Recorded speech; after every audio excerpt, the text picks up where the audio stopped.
striving to impart varied programs aligned with the rapidly evolving technology and the continuous need for innovation.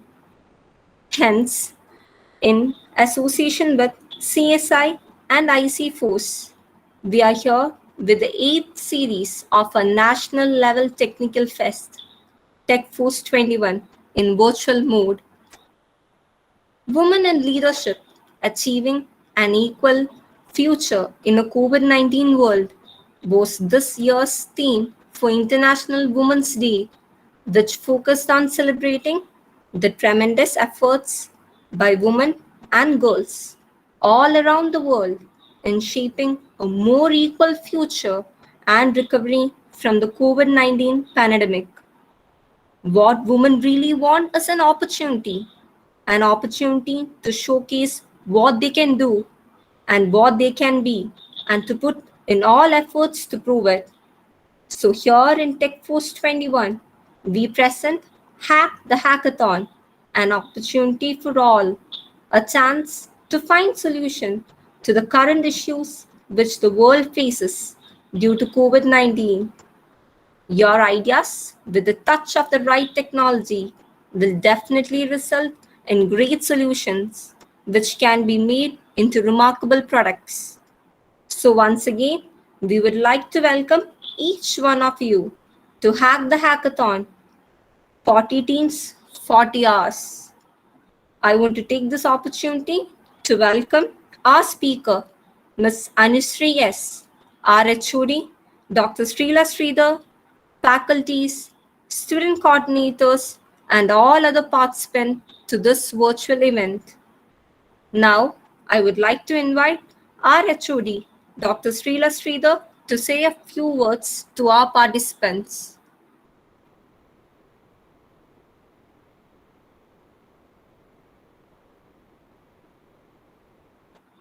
Ma'am, your mic is mute. Okay. Good evening, all of you. Hope I'm audible. Yes, ma'am, you're audible. Yeah, okay.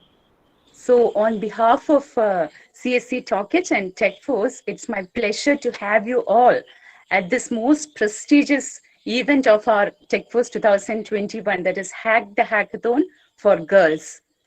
Okay, and as all of you know, it is not at all an easy task to conduct an event like this during this pandemic time. But I'm so proud to tell you that the team could make this happen with all the support of all of our participants and also the hard work and the coordination of all of us. And I would like to congratulate the coordinators and all the participants, and my special gratitude to all the speakers, especially Ms. Anushree and Mr. Anish S. Nair, and also to all the mentors. I strongly believe that they'll definitely inspire you to aspire, build, and innovate. And I believe that girls are always gifted because of the talent they have to manage and excel in anything and everything they do, anything and everything which come across on their ways. So we have many examples for this around us. And here now in this event that is Hack the Hackathon, especially for girls, I am wishing more power to all of you. My dear students, please explore the opportunities and perform well. Let's make this event a grand success. Thank you all. God bless you all. Thank you, ma'am. The problem statement for the hackathon is tech to tackle COVID 19. Software, hardware, or a mix of both could be your idea. So now we have 40 teams competing for the next 40 hours. The general rules have been shared with all teams. If anyone is yet to know about it, it would once again be shared in the group. And please do comply with these as you participate along.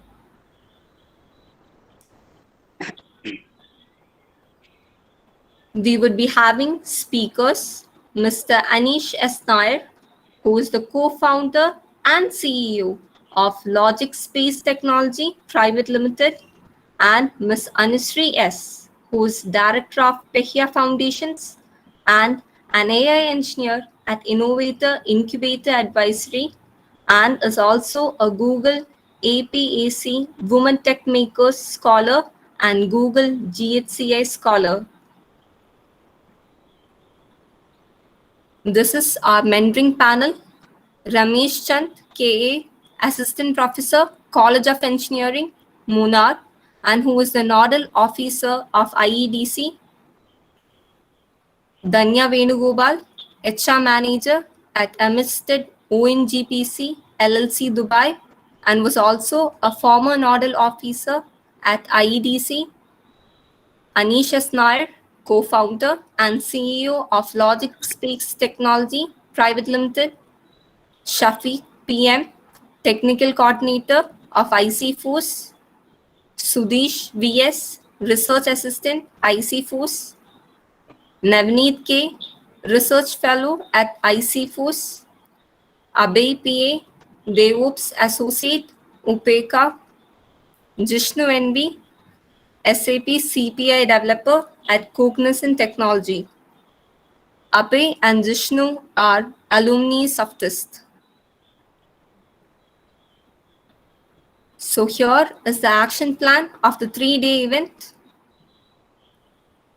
Day 1 starts with introduction and a kick-off speech by Ms. Anushree S. and then a brainstorming session. On day 2, there would be a catch-up with Mr. Anish and then meeting with the respective mentors. This information would be shared with participants in the group by the coordinators. And on day 3, all teams would submit their final PPTs, including the implementation details. And the shortlisted teams are required to do the final pitching with a demo if possible. And then finally, the most awaiting moment, which is the announcement of results. Here is the evaluation criteria on which each team would be judged. Total marks would be calculated by taking each of the above points into consideration. As said earlier, there are 3 different stages through which the program would go. Each team would be evaluated on every stage. For any details or queries, do contact our student coordinator, Arya and Vaishnavi. On behalf of all, I would like to wish all the best to all the 40 teams competing. Eventually, it's all about having fun, as well as making the best possible solution to tackle the problem. Now, I would like to welcome Anushree S. to kickstart the event. Please. Everyone, am I audible? Yes, ma'am, you are audible. Okay. First of all, thank you, Nikita and Dr. Srila, for that wonderful introduction. So it's actually a delight to see like 185 girls to hack, and that's actually really great. So I just want to start by asking a few questions. Do we have first years here? If you're there, please put yes on the chat box.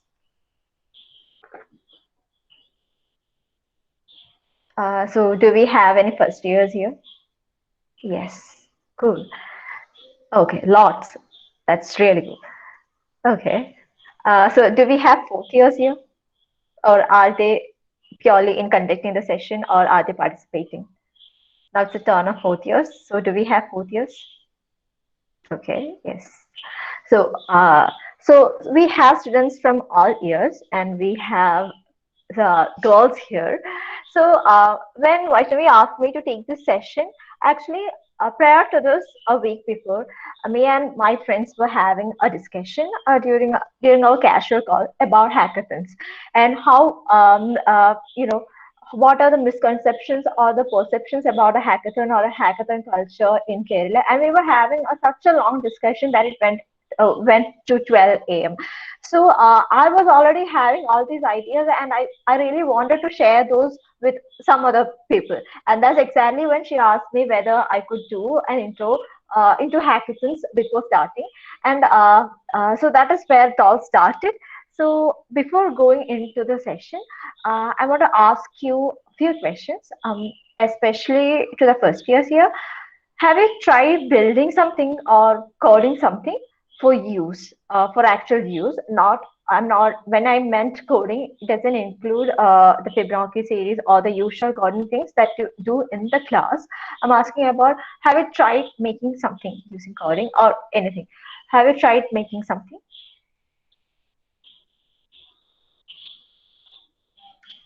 No. Okay, cool. To everyone here, have you been to another hackathon? Or is this your first hackathon? If this is your first hackathon, please put this is my first hackathon.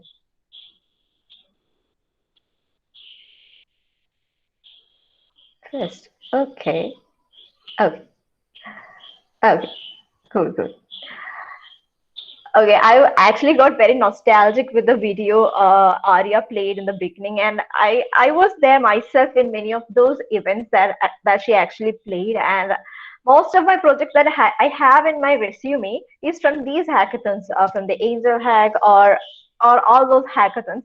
I was there in most of these hackathons, and I really got nostalgic because we didn't have any kind of offline events for the past 2 years because of the situations that we know.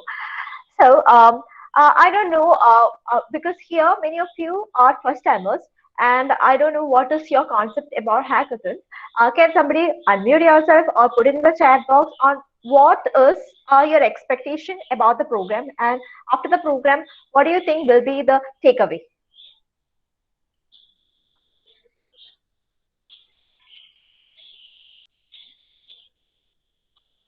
Okay, there is this problem with my headset that uh, this Google Meet and my headset is not compatible, and sometimes it gets muted itself. Okay, so if you are not able to hear me for a long time, just unmute yourself and tell me that you are not audible, because once I start the presentation, I cannot check the comment box. Okay. So, do you have any kind of expectation, or when you register for the event, you will have something, right? Okay, I should register because these are the reasons. Anybody? Can you put that in the comment box or unmute yourself?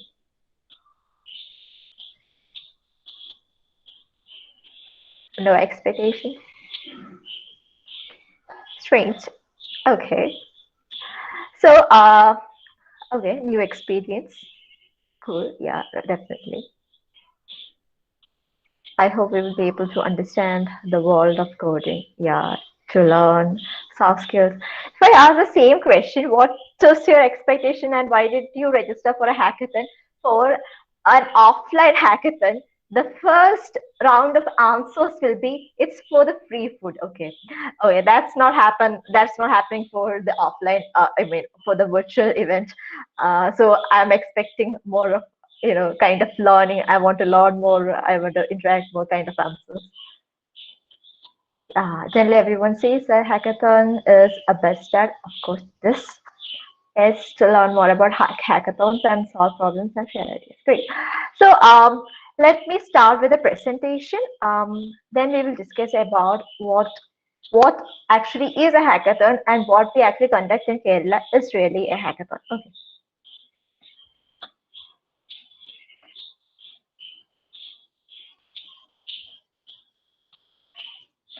So are you able to see my screen? Uh, yes, okay. So if in between the presentation, if you have any queries, I'm not saying that like an online class, you have to keep yourself in mute. You can unmute anytime you want. This is actually a discussion. This is not a lecture. So I cannot look to, once I start the presentation, I cannot see the chat window. So please feel free to unmute yourself, ask, let's discuss this. So yeah. So I hope you can see the screen. see the presentation? Don't put it in the chat window. I cannot see it. Are you able to see the presentation? Yes, yes. Okay, Yes. cool. Okay, okay. So let's hack this together. Okay. So as introduced, I'm Anushree, and I'm an AI engineer professionally, and I also run a non-profit organization which is called Behya Foundation. And you can reach out to me through these handles. Okay, usually we put credits at the end of a presentation, but these credits I want to put in the beginning because this was actually an eye-opener for me. And I think this, as you haven't been to a hackathon, I don't think it will be a shock to you or something kind of a revelation to you. But for me, it was, and it is. I want to thank to the awesome group of friends who actually share these resources, which is actually the basis of this presentation. These two links, I think I can put that in the chat window after the presentation. It would be great if you can actually see a 17 minutes TED talk. There's a YouTube link before actually starting the hackathon and to get the idea of what a hackathon is. So this is an average statistic. This statistics I actually got is that of 2017. So it is a very old statistics. I didn't get any statistics of this current year or even for 2020. So that's why I put the statistics of 2017. But you can see even for 2017, you are having 2 lakhs plus hackathons conducted globally. Okay. So you can imagine there are 2 lakhs plus hackathons conducted globally. And regarding the participation, about 50%, above 50%, not 50%, above 50% of these participants are newbies like you. That's why I asked you how many of you are newbies, because it's actually like when you are a newbie, actually you get very restricted. Should I go? Because I haven't built something before, and can I build something in 24 hours? I can't even debug a code in a day. Then how I'm going to build something in 24 hours? So it actually takes this huge courage, immense courage, and trust in yourself, and you'll be actually pushing yourself. Okay, you should go, you should do this, you should register, you should go, let's see what's going to happen. And I know the experience, every first hackathon is like that. You are tensed, you are doubting yourself, and that is part of the first hackathon experience. Okay. So for a hackathon, it's not just the CS students that actually comes in. People from every field, people who doesn't know coding, who knows coding. Actually, it's only a very small fraction, usually in hackathons, where people come who are really good at coding. So you don't have to be a pro to attend a hackathon. Normally, people come to a hackathon to experiment, to learn, to see things, to understand how these things work. So it's just to experiment and to learn. Actually, that word is really important. Is to learn.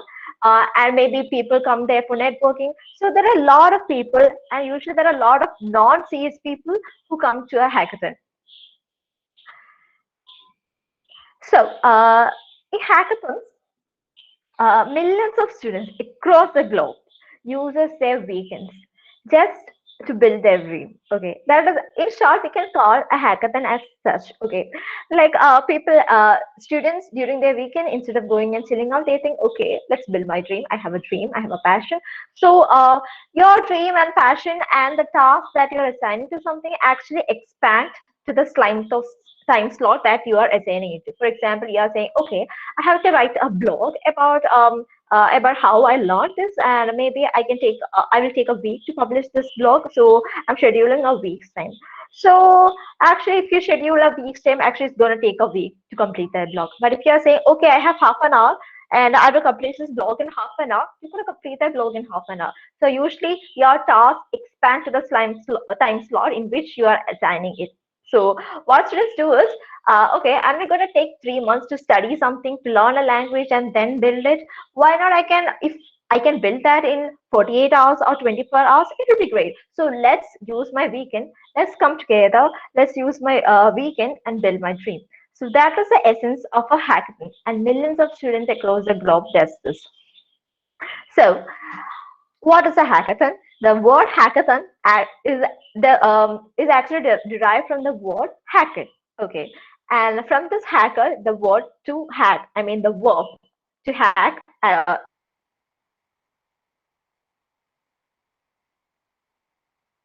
like I said, hack the hackathon. So what is hack the hackathon? Hack is a word derived from the noun hacker, and this hackathon is actually from the word marathon. So marathon, hacker plus marathon is actually a hackathon. So who is a hacker and what does a hacker does? So hacker is somebody who explores something that is already built and try to expand its functionality even more.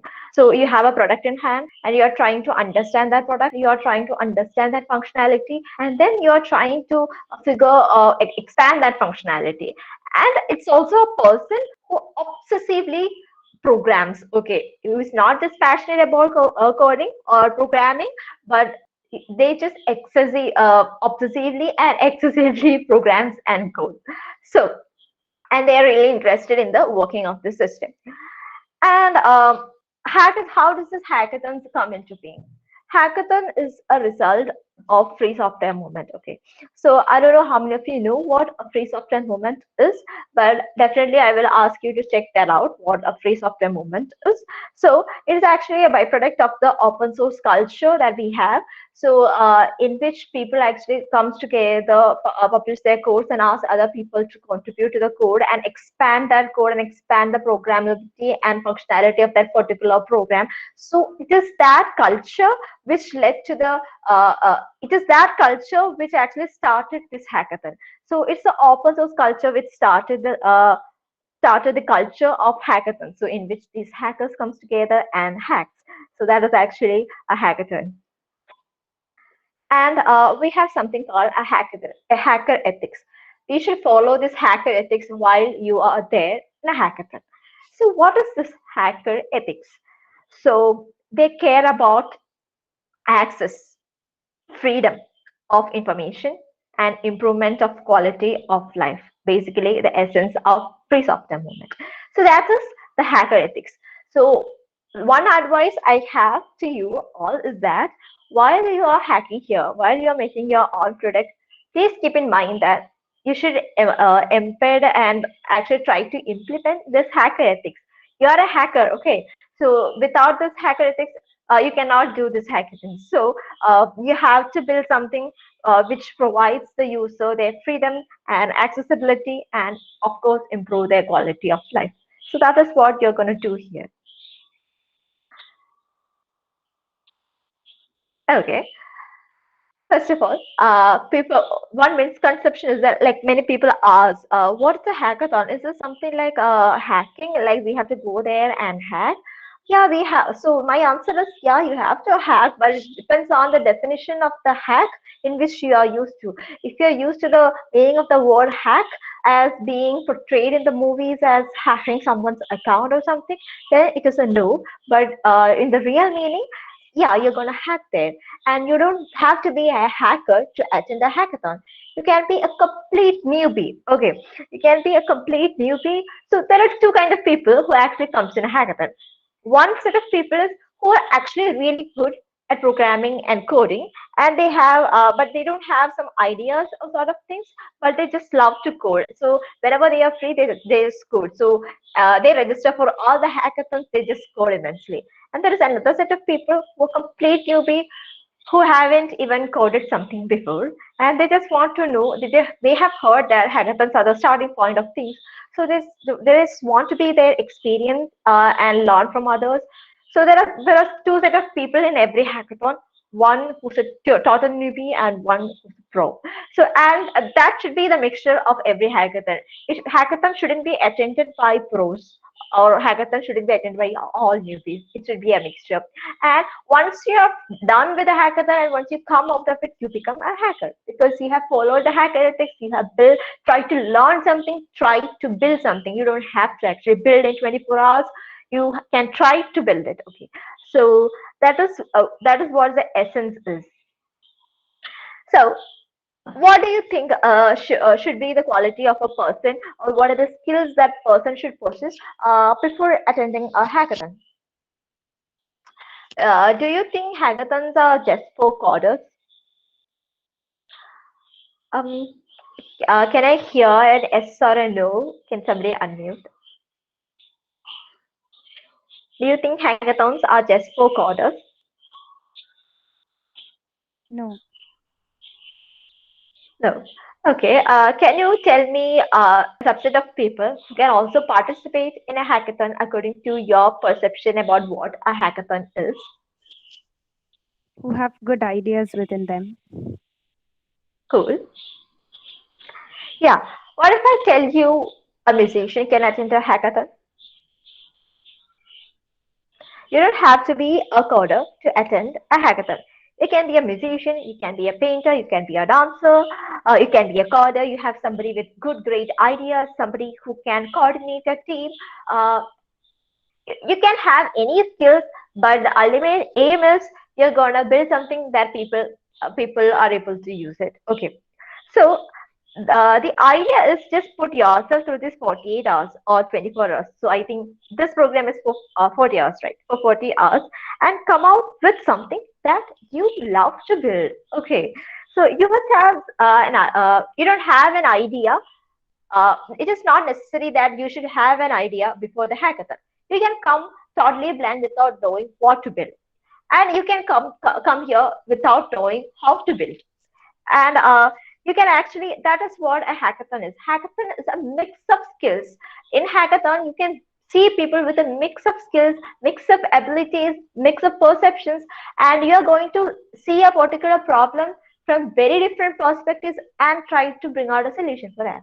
So hackathon should be actually, uh, in these days, how hackathons are actually structured is you actually register as a team. Then you come here, they provide you a problem statement. And for that problem statement, you actually write some abstract.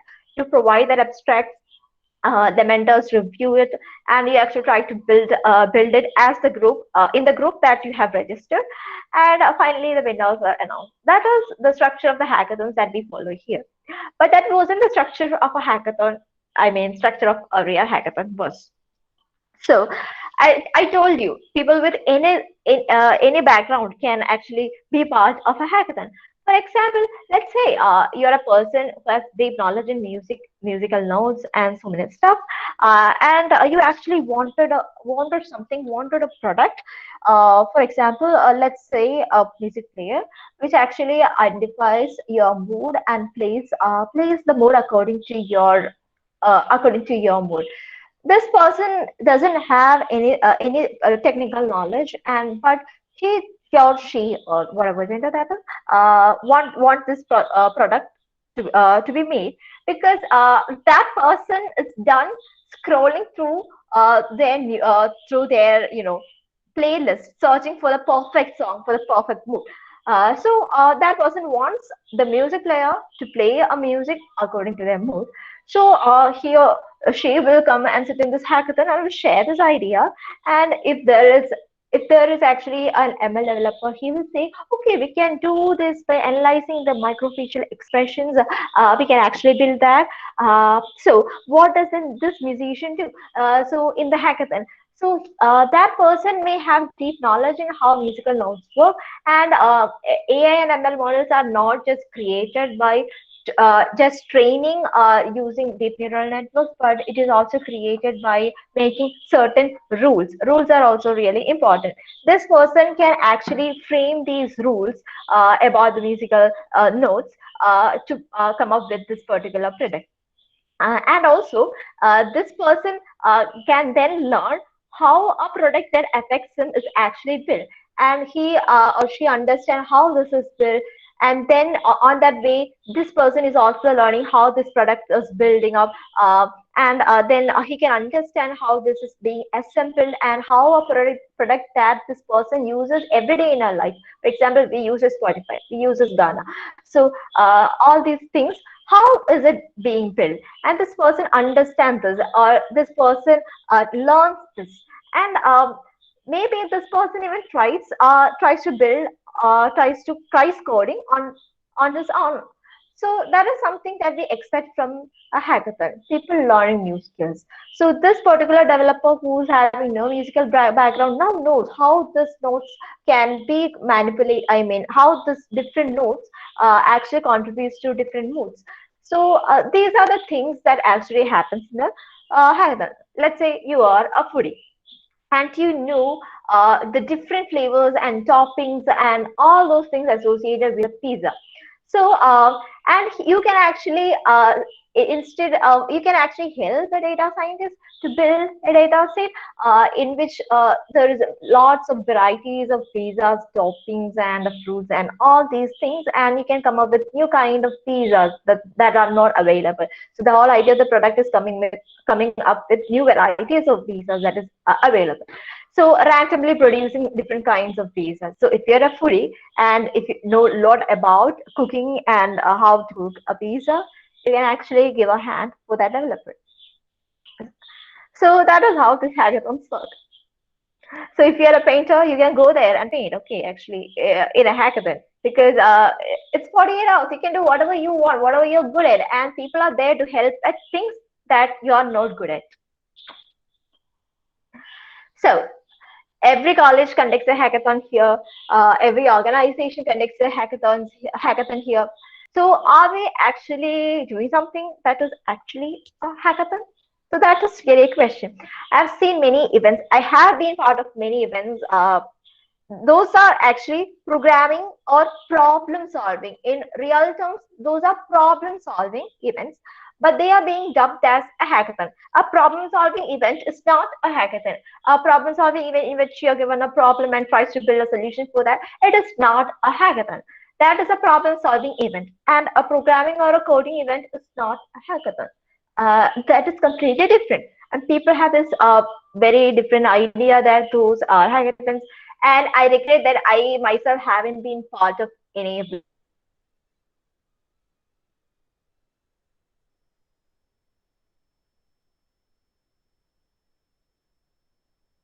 hackathon, especially a newbie, and what is the basic idea behind it. So, usually people say that it's very difficult to host a hackathon, because you need a lot of participants, because you need a lot of teams. So each team consists of 5 or 4. So it is going to be a huge event, and you need a lot of. I'm not talking about the virtual hackathons when it was offline.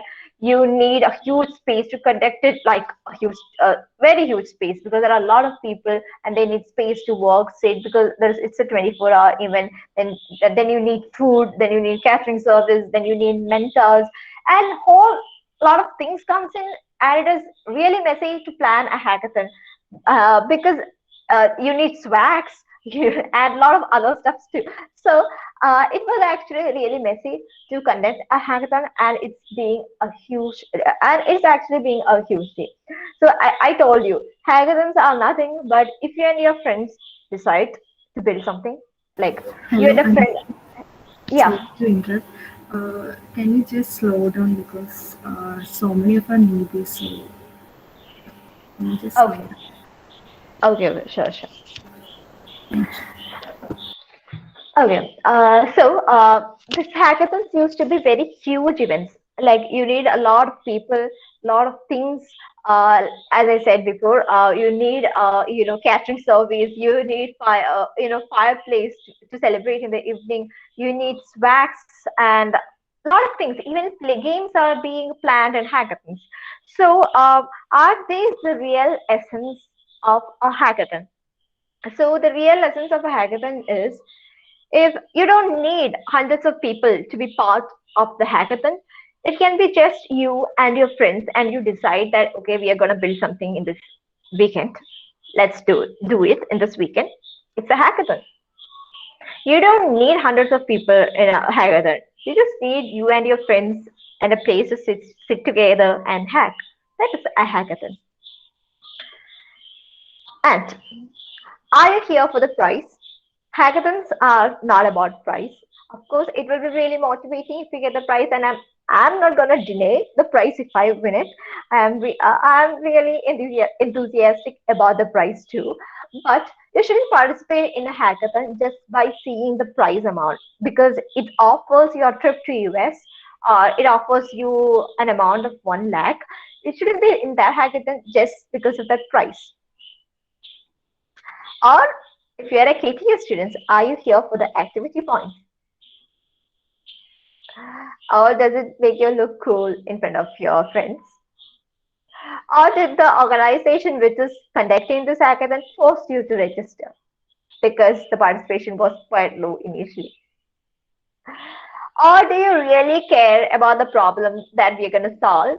And you think that in a hackathon, there are some points that you cannot actually solve, and you think in a hackathon you are going to get some help from other peers that's there in the hackathon. Or you just want to put yourself in a challenging situation and to see whether you can overcome that. Like, for example, in a 24 hours, can you build something? So you want to actually see your capability. So what are the reasons for you to participate in a hackathon?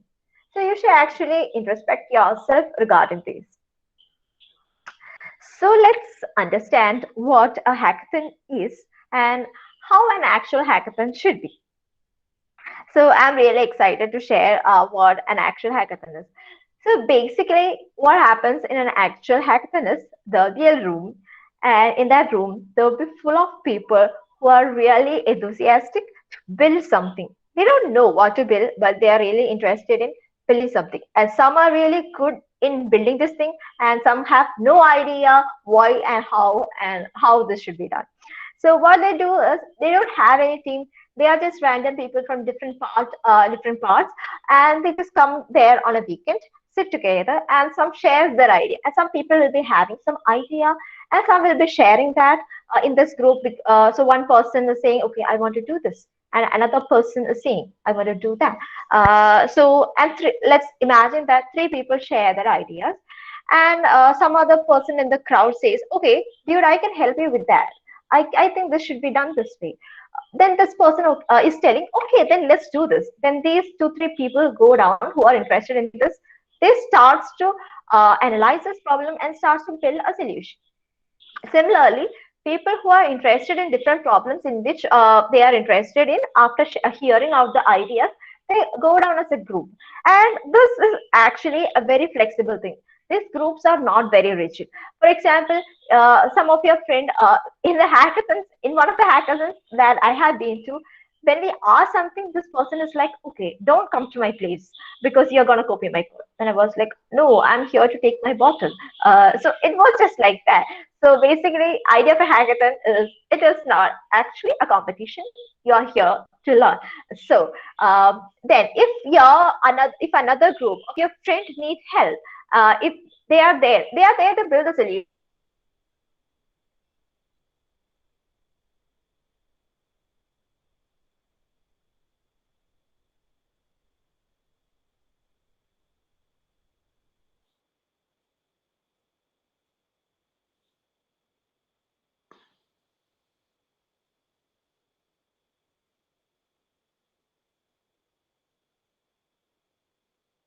Raspberry Pi. So you can just ask them, hey, does anybody know how to put this code into this Raspberry Pi?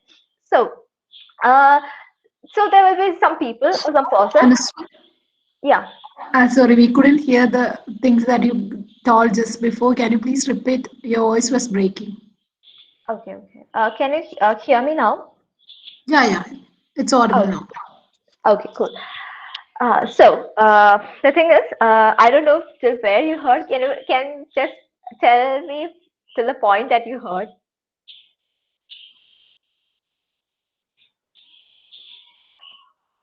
Just a few seconds. Okay, What is cool. this hackathon? The starting of this. Okay. So I was telling.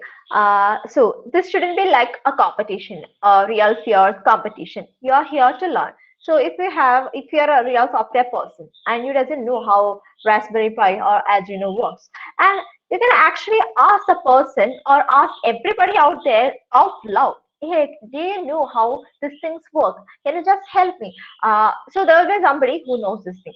So this person will come and help you to, configure this Raspberry Pi. And this person really get interested in this idea. So now what this person does is, okay, I really like your idea. Maybe I should help you.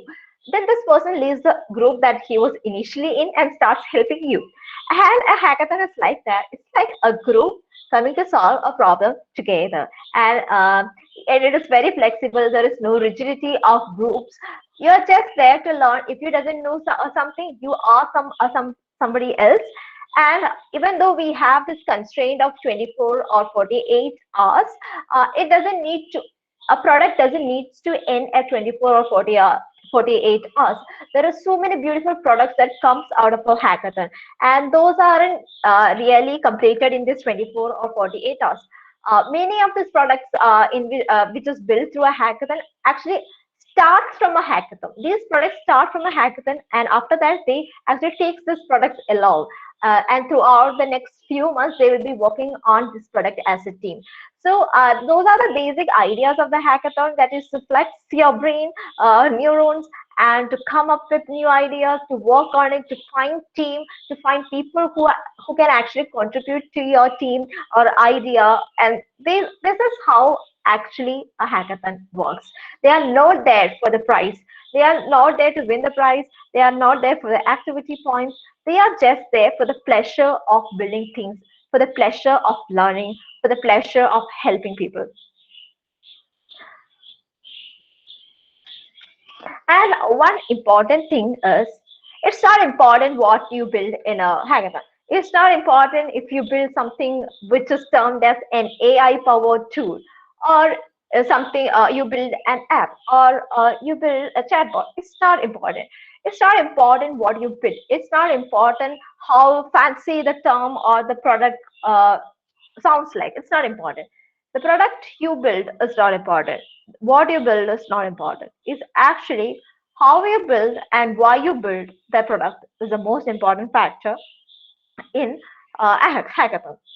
So as I told you, this hackathon is a result of a free software movement, and it's the open source communities who started the hackathon. And there is a hackathon, hacker ethic that you should follow during a hackathon.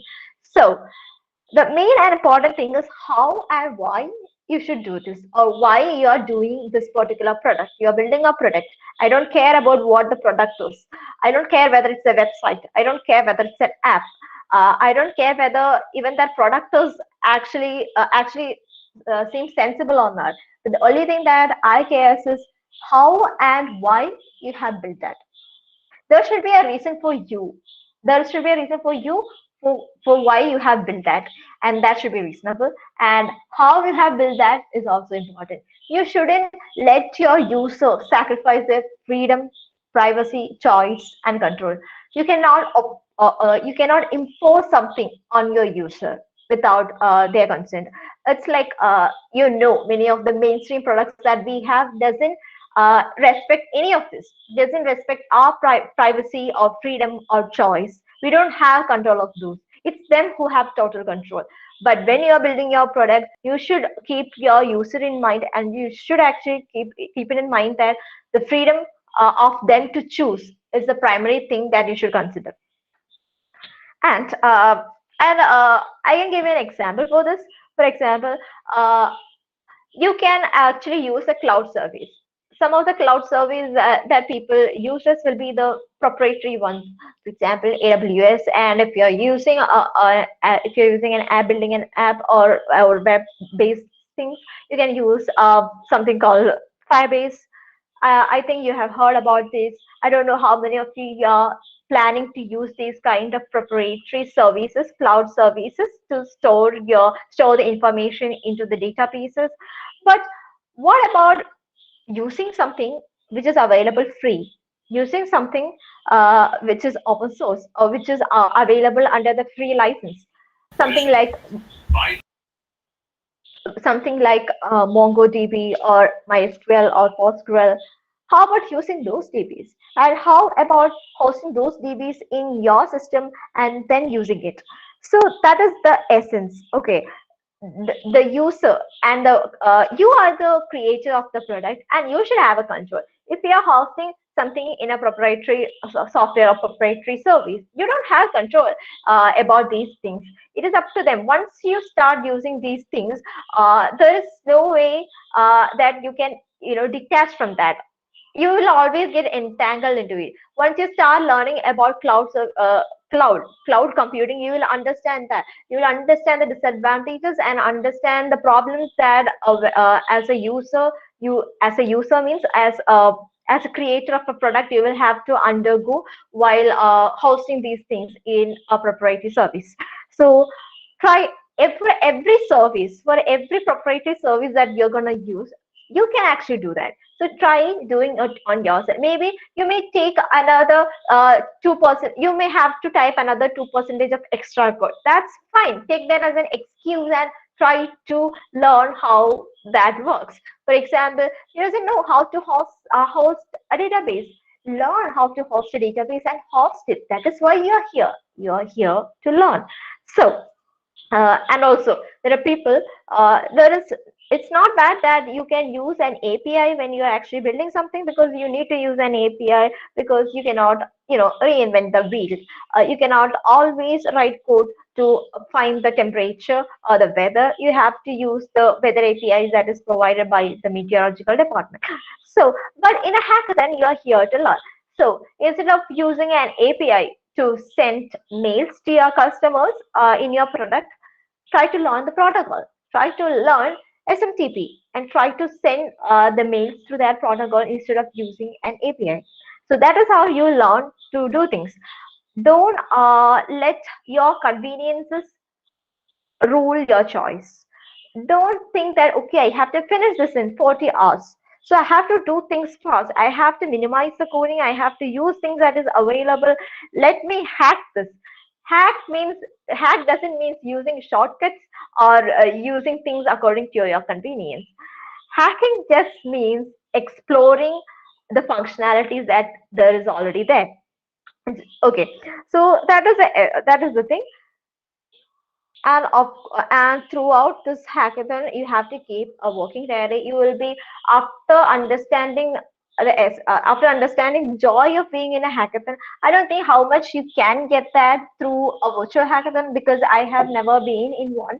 So I cannot tell, I cannot comment on that. But if you have been in an offline one, you definitely get a kick. It's actually like a drug. Once you are there in a hackathon, you want to explore more. You want to register for more hackathons. You want to conduct your own hackathons. It's actually like a drug.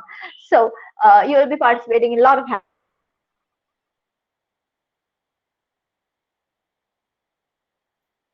Honestly, we can't hear now.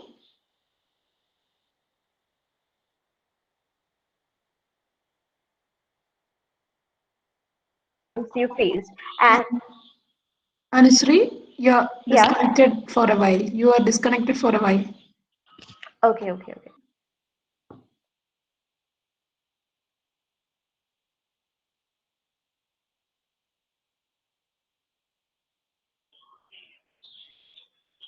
Can you hear me? Yes. Okay. So what I was telling is, you should keep a work diary for hackathons alone.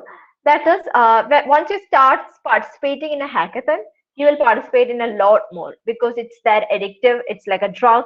So, that is really exciting for an offline hackathon. I don't know the thing or how it works in an online mode, or how enjoyable the experience will be. But in an offline hackathon, you make a lot of friends. You solve a lot of problems, and you become proud of yourself. But you don't know, for example, during my first hackathon, all I knew was some HTML and CSS, and that's all what I knew. And I went to the hackathon, I pushed myself there, and after coming back I actually learned Flask and Django after going to that hackathon. So it is I learned most of my stuff going to a hackathon. So always keep a work diary. So in this work diary, you will be in a lot of pressure during these days. So what you can do is list the problems that you faced in the hackathon, that the problems that you were not able to solve, the code that wasn't working. List those And if you are able to, if you were able to solve those during the hackathon, also note that down, how you solve those problems. Keep it as a reference for your next hackathon. And after you go, after the hackathon is over, you can actually take the things out from there in the from the work diary which you are not able to solve, and find to try a solution. Maybe in a more relaxed environment when you are alone, maybe in a different time, you may be able to come up with a solution, or go to a mentor, or ask them. So during this 40 hours, make best use of your mentors. Don't be shy about asking doubts to your mentors. Don't think that, okay, what they're going to think, if I ask this doubt, will they think that I don't even know the basic stuff and then I have come for a hackathon?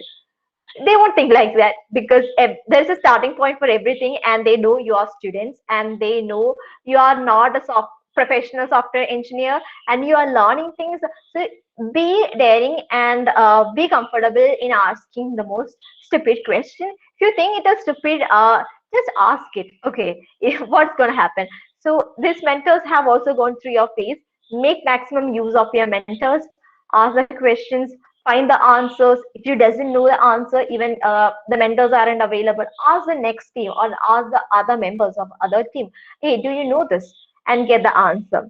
So this is how actually a hackathon should be like, and how the hackathon culture should be like. So yeah, that is the end of my session. So I'm gonna stop sharing my screen. Okay, now let's deal with some questions from your part. Okay, ask me something that I missed, or you wanted to know that I couldn't cover. Is there anything such, or just ask me anything, not even related to the hackathon. I'm really fine with that.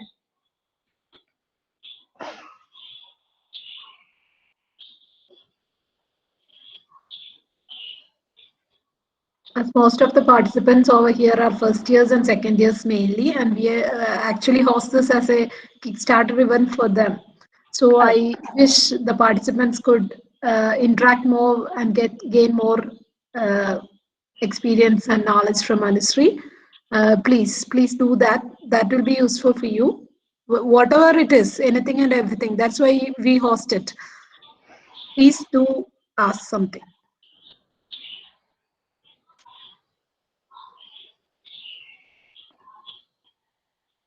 My first hackathon experience. Yeah, my first hackathon experience is also something like this. It was an all girls event, and I was really unwell. I had an ear infection there. I had fever. I was totally freezing there, because in this hackathon rooms, it will be like AC will be full on, and I was actually freezing. We didn't have so this is my first hackathon experience. I'm not talking about the technical side, because when I think about the first hackathon experience, this is what that comes to my mind. Me freezing there with having fever and ear infection, me crying out there aloud. So that is the first thing that comes to my mind. Okay, coming to the technical side, I told you, I just knew HTML and CSS when I went there, and it was an all girls team, and I think we three were there, and we were part of the Preha Foundation, and so we three went there, and I think we three of us only knew HTML, CSS, and another girl knew some web scraping. So it was about women's safety. We have to build something about some solution about women's safety. So we come up with this fancy idea of reporting sexual harassment anonymously through web. It is from there. So we will be googling every single stuff, because we doesn't know anything. So starting from, okay, how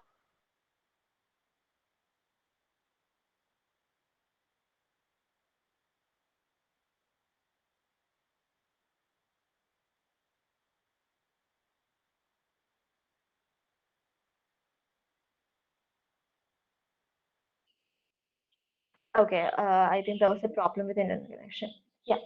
So, so we used to Google every single thing. In that Flask, we will search whether we should take Flask or Django. Then we understand that for beginners, Flask works well. So we take Flask, and in the Flask, how to start the app. We Google that. we read the docs, we get that. So it is like it was so much, we was under so much pressure because everybody else is coding.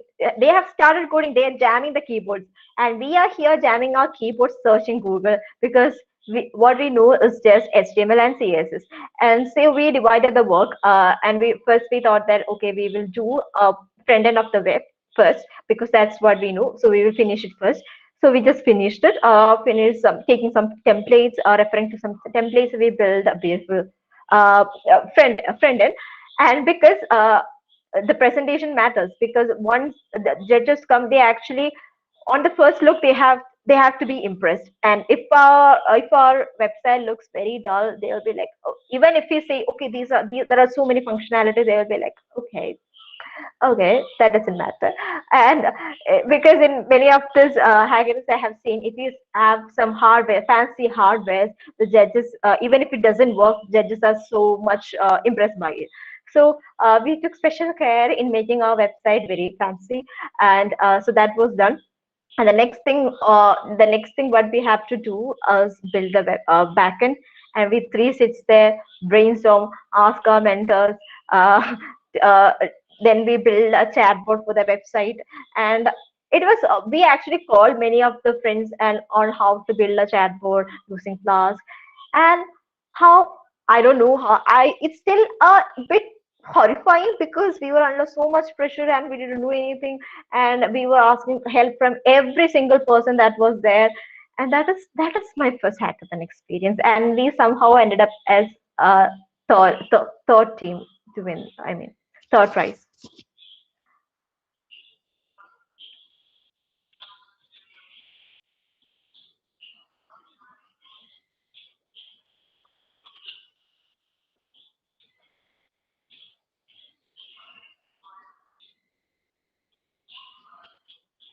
Any other question about the scholarships? Like what do you want to know about the scholarship, like how to apply or something like that?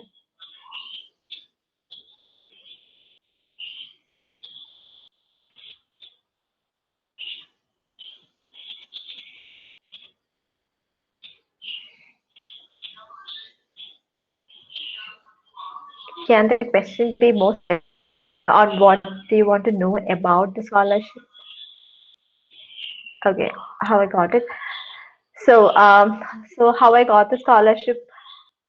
Basically, I used to curate the opportunities for Pekya. So it is during one of the hunts for opportunity that I actually come to know about this opportunity. So there were like list of 30 different scholarships, fellowships, and internship in front of me. And this website looks very clean and very simple. And when I checked it, there was only two options to do. I mean, two or three things to do: answer two questions, upload the resume and transcript, and that's it, it's done. Because in all other scholarships in which I was curating, we have to upload a letter of recommendation and many other things. So that was, you have to go behind the professors for the letter of recommendation, and that's very tedious. So when I say that, okay, this is very simple, I can just type the answers for the two questions, upload my transcript and resume, that's it. Okay, cool, I will do this. So I did that, and I totally forgot about I have actually applied for this. And I didn't even know what the name of the scholarship was initially. So after I got a mail from the particular scholarship people telling congratulations, you have been selected for the interview round. Okay, and on the bottom of the mail I see the logo of Google. It was at that point I knew that Women Tech Makers was an organization under Google. Then I started googling what Women Tech Maker actually is and what I have got myself into. So then I understood, okay, this is Google Scholarship. If I had known that this was Google Scholarship, I would have never applied, because for me it was almost sure.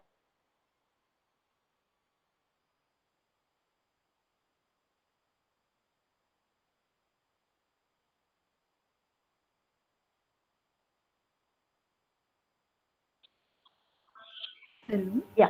Yeah. So it was after receiving that interview letter, I started contacting many other previous scholarship winners through email, and they started mentoring me for the interview. And you should ask, that is why mentors are really important in your life at every phase, not just in hackathons. You have to be under somebody's mentor, because there are always people who know a step more than you in every stage of your life. So I reached out to these mentors. They actually guide me. They actually gave me so much of advice on how I should go about the interview. And they actually even spend hours teaching me how you should answer each and every question. So that is how I actually cracked the interview and got that. So yeah, so that's about the scholarship.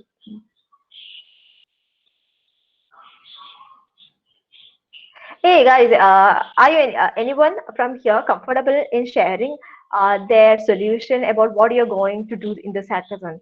I know whether like some of you might have some idea on, okay, I should build this, but I don't have any idea on how I'm going to do this, but I have this idea. So is anybody comfortable here in sharing that? Maybe somebody else is also interested in that. Who knows?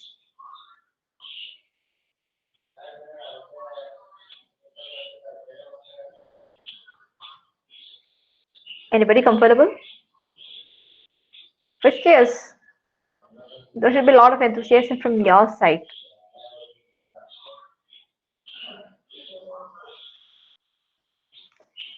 Nobody.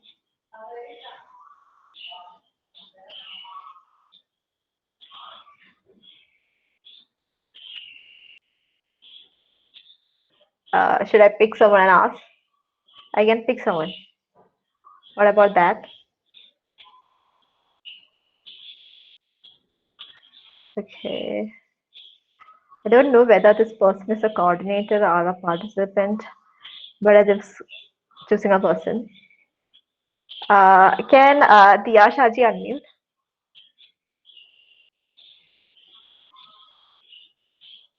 Is Diya Shaji in the meeting?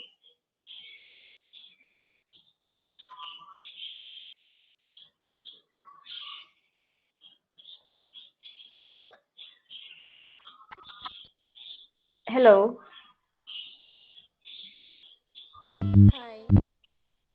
What's her Diya? She's still on mute for me.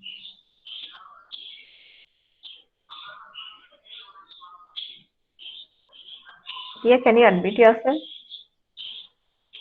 Or is there an issue with unmuting? Can you put in the chat what your condition is, like your mic is not working, something like that?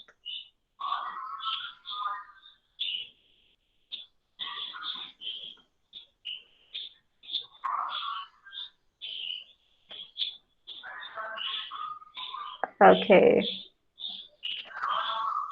I think she joined the call and left.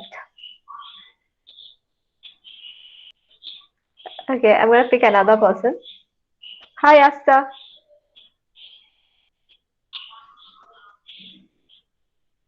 Asta Priya, can you unmute? Hi, Hi, Asta. Hello, how are you? I'm fine. How are you? Okay, I'm great.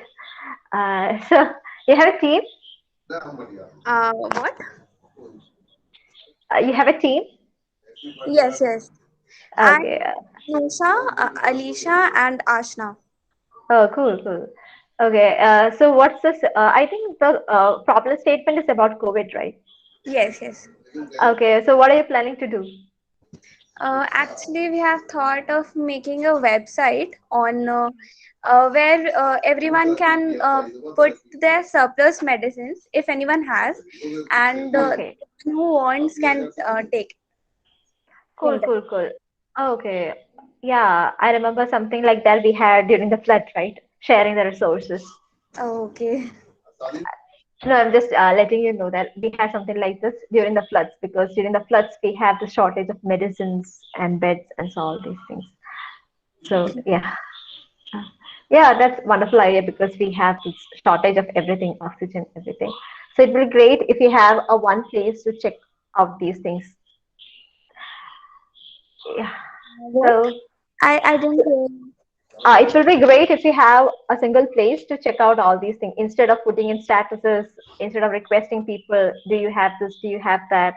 So if you have a single go-to place in which you can see Yeah, somebody has that. yeah, Yeah, that's what.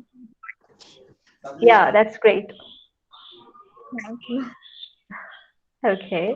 So yeah, I think everybody will be having their own unique ideas, and ideas can be redundant. And if somebody is having the same idea as I had, like don't worry, you don't have to change your idea because ideas can be redundant.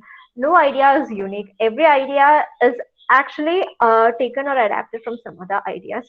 So it's how you implement it. That's what I said initially. It's not about what you build, it's about how you build, how optimized it is, how comfortable users are on using it. That's what it matters.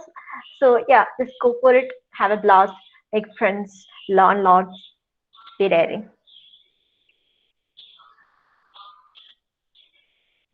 Yeah. Cool. So any more questions? Yes.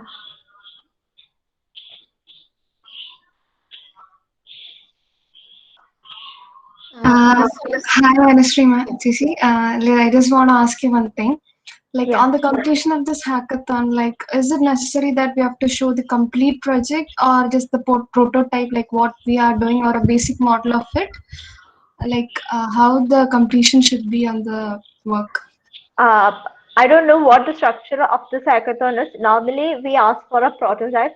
Uh, can some of the organizer answer this? Whether you actually are going for a complete product or something like that, or is there something like 70% is enough? Can Arya or Nikita or Vaishnavi answer that? Yeah, we don't need the full product. We just need at least a prototype or a design is there. We will accept that because everyone is new to this. So you don't have to code everything, but you have to show something. Sure. Yeah, thank you. Thank you so much. Yeah. Yeah. Another question from Mahmida. You may have attended many hackathons. Which was one of your best project that you found was awesome? It's this hackathon. There was this hackathon in which we actually tried to build an app. And as usual, I don't know how an app is made. And, and I had a team member. She was a profession. She was working with Android Studio and stuff. So I was very confident that I'm gonna learn lot from this particular person. She's a girl, and so I was so excited and happy. Like I'm gonna learn a new stack or a new technology. I'm gonna do this, and it was actually at 9 and the whole morning we were trying out different ideas, and we had to change our ideas because the mentor said that this is not the solution that we are looking for, so we have to change it. Then we have to uh, actually reach a solution only at 9 p.m. and almost the time is, the time is ticking off. So we have this idea and this person starts coding, and I'm trying to learn it from her, and I'm also trying to help her. So then this, after 2 or 3 hours, this person suddenly starts crying. Then I was like, what happened? Then she's like, I just realized today that even though I'm an Android developer, I work with apps. I work, exclusively with apps. I make apps, but I understand that when it comes to app development, I only know this much, only this little. Even though I'm a professional, I'm working as an Android developer, I don't know how to build an app, a complete app. I just do a portion of it. I just do a portion of what is assigned to me. I have never gone to a hackathon before. I have never tried to build a whole app myself. What I do is I work as part of the team, and today I realize that I doesn't know anything. And this person started crying, and definitely that project wasn't completed, and only some percentage of that we were able to complete, and the backend was not ready. Only the front end and stuff was ready of the app. And after we went from the hackathon, she actually said that said to me that we are going to actually do this after, because I will learn how to make a complete independent app on my own. And she actually did that, and deployed it for some competitions, and she actually won something. I don't know what competition it is, but she won something from Google for app development, for developing some apps. And that is something I witnessed on my own, where people grow after realizing how little they know during a hackathon.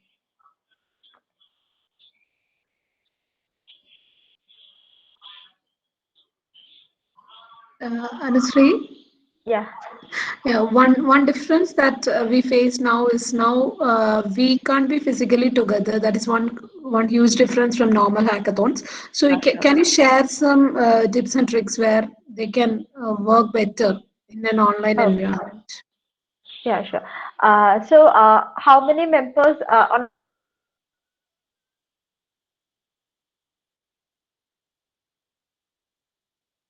Some connection issues are there, I think. We can't hear.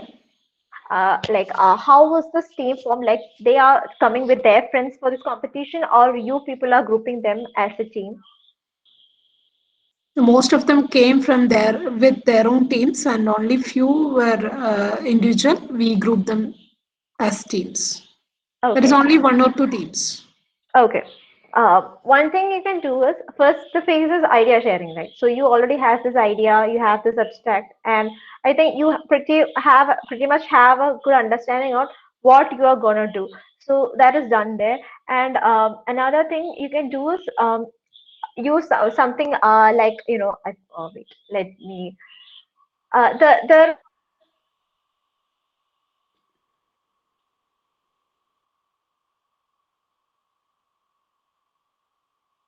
in this Microsoft Teams Teams, I think you can take control of others' device, and also in there are many other. Is it disconnected? Yeah, in between some Okay, disconnections. okay. Okay, so I forgot the app's name, but there, I think if you Google, you will get it. And if I remember it before ending this session, I'll tell you. So there are certain apps in which actually you can do something like sharing the screen and taking the control of other screen. So while you are coding, divide the work, but when you are starting out, just uh, just do peer coding. Okay, peer coding is something in which one person codes and other person looks at the.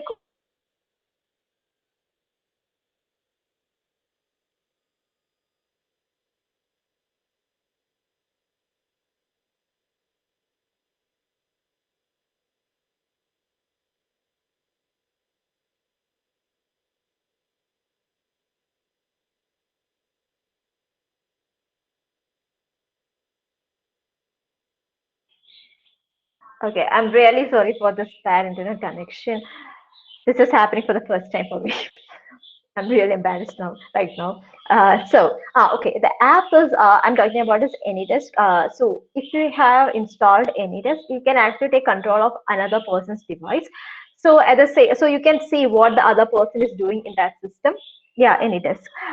So what I suggest is do the peer coding.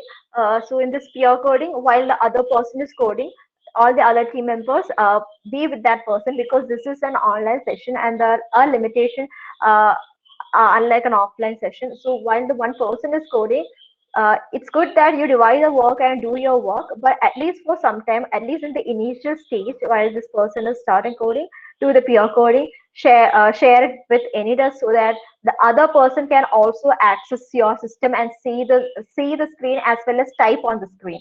So basically, it will be like peer coding, like typing on the same ITE, for example, same file. You will be typing one function, and under that function, your friend will be typing. So you can discuss about how you can go about all these things. So that will be a great way to start, because you won't be clueless on what each person is doing. Then definitely using something like Git to actually merge everything, so that there are no conflicts while you are merging everything. You need a version control system and a collaborating system like Git. Yeah, then what?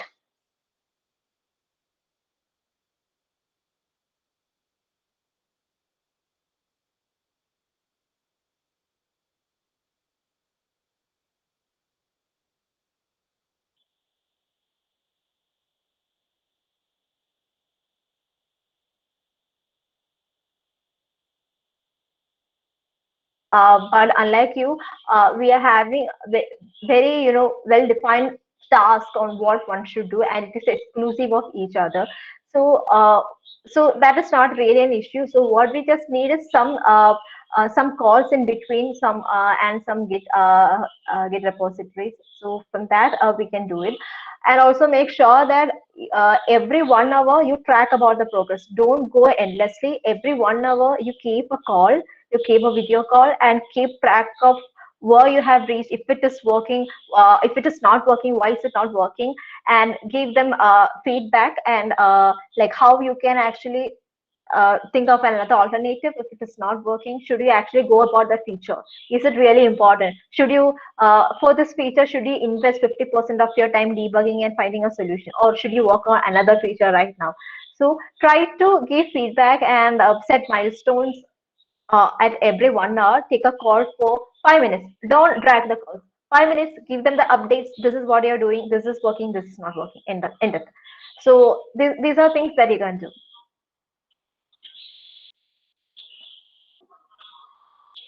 Does Discord have remote control system like any does? Anyone know? I don't think through Discord you can actually take control. I don't know.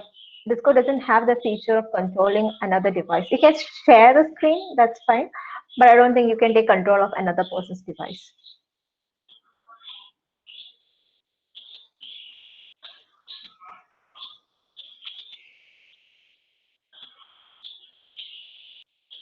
And even this thing, Outlooks, Microsoft Teams. What is it called? That video conferencing tool. Microsoft Teams. Yeah, Microsoft Teams also have this facility to, taking control. They can take control of another person's desktop.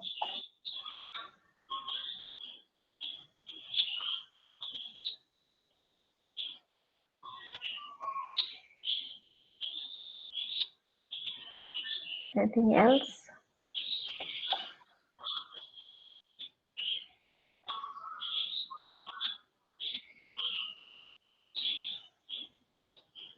Can you also throw light on how they can be prepared for the final evaluation? I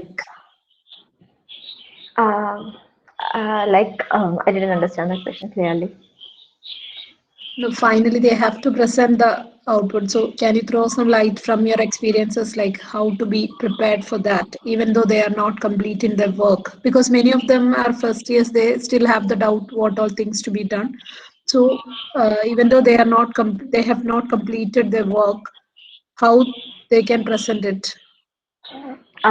So as in the criteria, it's clearly said that you don't have to complete the things. So basically, it's all boils down to your presentation. So be very persuasive and convincing on.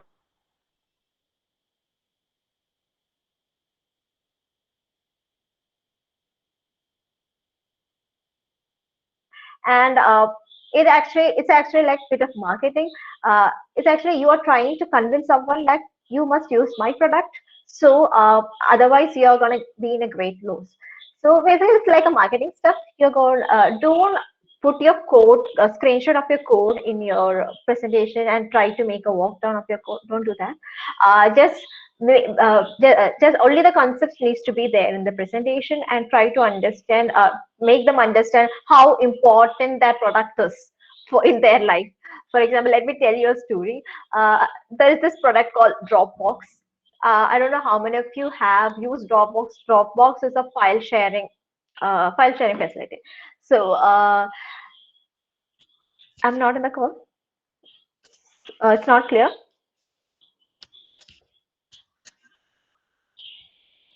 It's clear. Yeah, okay. So so Dropbox is a file sharing facility.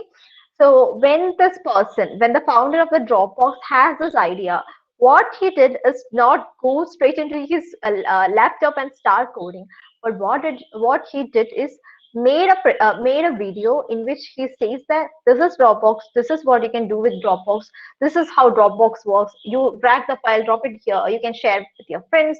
A very convincing video about what Dropbox is, and he provided at the end a link on which you can register to use Dropbox.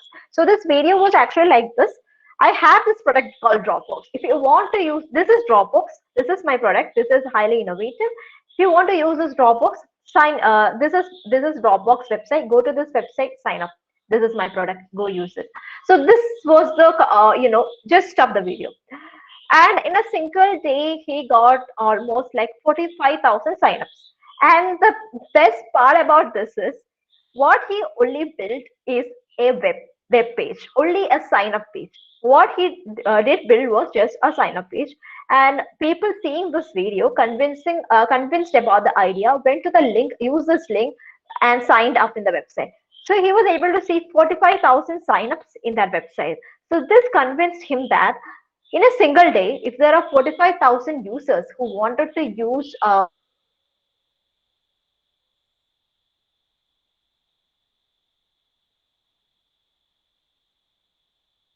try to sell it and ask people to use it, with lost connection. Did I lose connection again? Okay. So instead of making a product and trying to sell that product to the user, first you have to identify whether the user needs the product and then invest your time in it. So that is the story of the Dropbox. So so if a video can actually that video actually garnered the attention. So what I'm asking you to is build a presentation in a way in which you actually envision your product. Try to explain the workflow. This is how it is going to be. This is how it's going to look like. This is how the aesthetics are. These are the things. Then finally, talk about the technical stuff, the stacks that you used. What kind of DB and the configuration, all those things. Final at the last, and try to minimize your pitch. It's a pitch, so don't drag it long. It's a pitch, so it should be short. It should be convincing. It should be attractive to the mentors.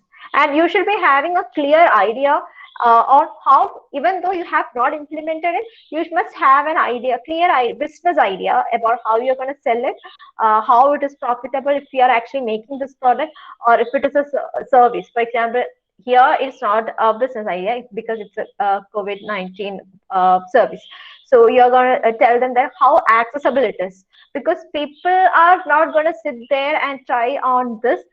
Because you have built a product, people are running for their lives. So in that situation, how accessible this product is, how convincing for them is in this situation to use a new product.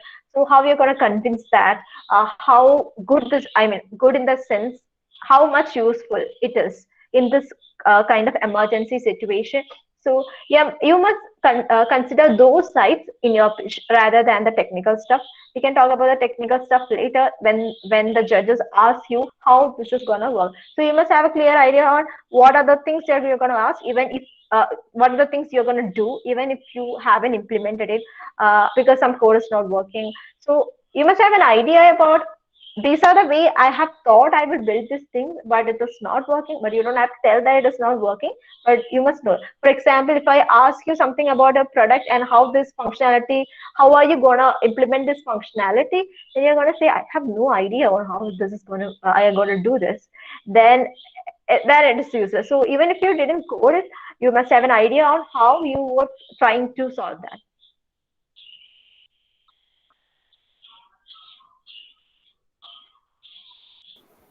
Chechi, I have one more doubt. Do we really have to attach the actual prototype to the PPT for the final submission, or during the final round we can show it? Is it like that? I think it would be great if you can actually attach a video, a working demo or the video of your product. That would be great. It would be really convincing. I think PPTs have to be submitted on the third day, right? So by that time it should be done, right? So what is the answer, coordinators?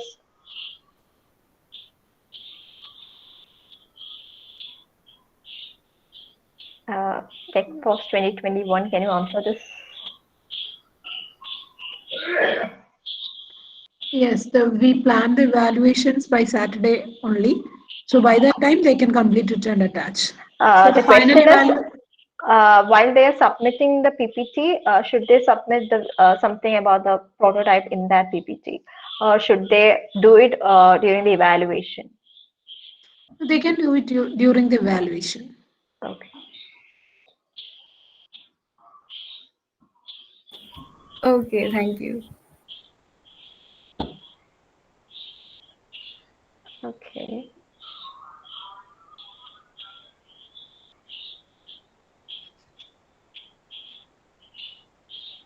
Yeah, anything else?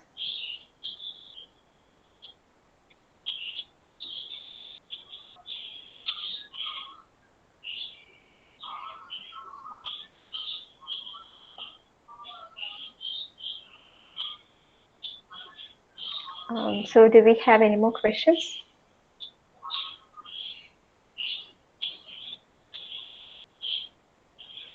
I think it's a no.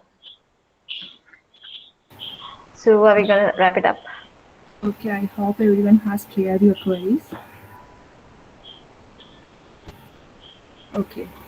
So I want to take this opportunity to thank Anushree for sparing some time for us. It's been a pleasure to have you here. I guess you guys are also motivated and got to know about a lot of things about the hackathon and her experience. Thank you, Anushree, once again. Thank you. Thanks a lot. Okay, so next we will be having the brainstorming session where you guys can leave the meeting and discuss and then finalize your idea team wise. Then we will share a Google form in group where you have to submit your abstract. So basically, abstract means a short write up about your idea. It can be maximum up to 150 words, and submit that before 11:59 p.m. tonight. Also, please upload the ID card of all of your team members, make it as a single PDF and then upload. So before going to the brainstorming session, I just want to mention our plan for tomorrow. There will be a session by Anisa at 10 a.m. Make sure that all of your team members will join because we will track your attendance for providing the certificates. And then from 4 p.m. onwards, our mentoring session will start.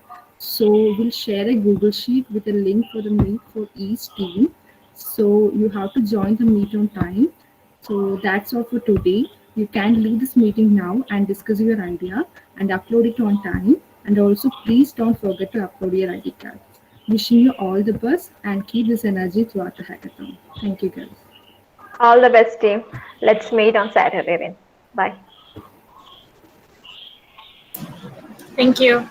Thank you. Thank you. Thank you. Thank you. Thank you.